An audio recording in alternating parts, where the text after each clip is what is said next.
Proses pengolahan ikan asin yaitu ikan yang sudah bersih kita letakkan ke dalam wadah yang berisi air. Dan setelah itu, wadah tersebut dibutiri oleh garam ke seluruh permukaan wadah itu.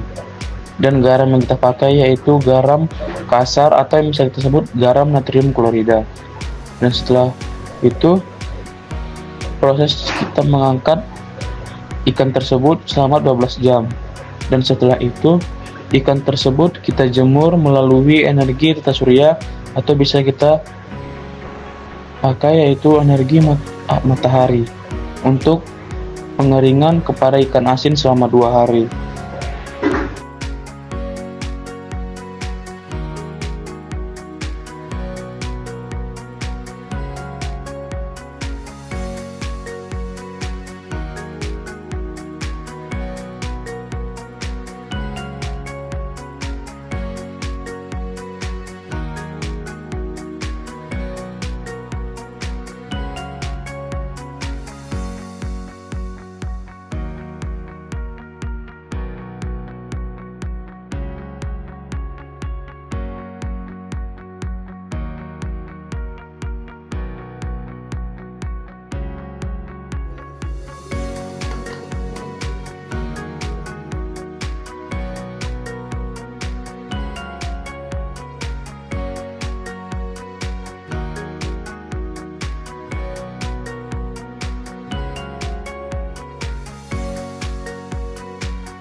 Terdapat beberapa komponen pada sepeda motor.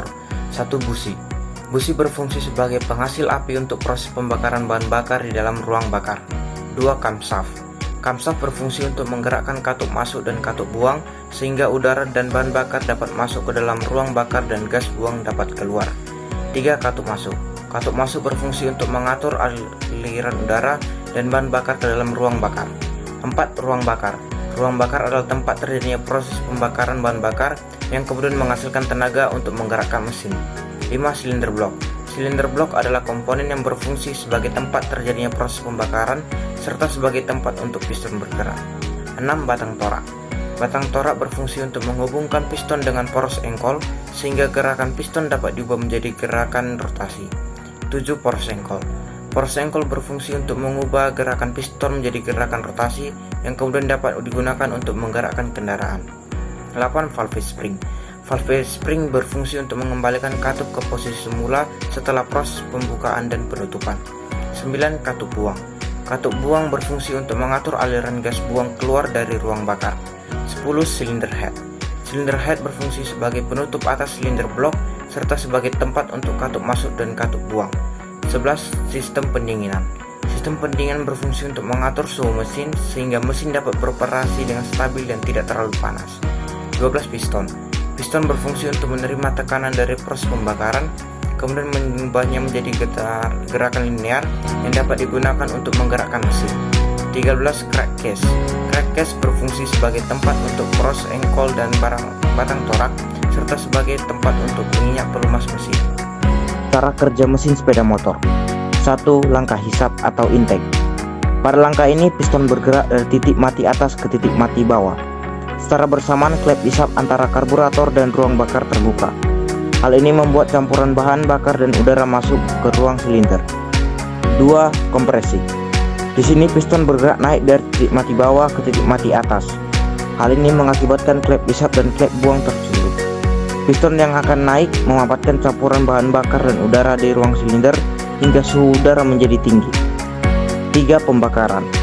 Akibat kompresi bahan bakar dan udara dalam tekanan dan suhu tinggi, busi akan menyala dan memercikkan bunga api yang membakar campuran bahan bakar dan udara yang sudah panas. Terjadilah ledakan tenaga yang membuat piston dari titik mati atas menuju titik mati bawah. Akibat gerakan piston yang menuju ke bawah menyebabkan kruk as berputar dan menghasilkan tenaga. 4. Langkah buang. Setelah terjadi pembakaran, tentu saja gas sisa pembakaran harus dibuang. Pada langkah ini, piston kembali bergerak dari titik mati bawah ke titik mati atas, yang secara bersamaan terjadi pembukaan pada klep buang. Gas sisa pembakaran akan keluar dari klep buang dan diteruskan melalui knalpot.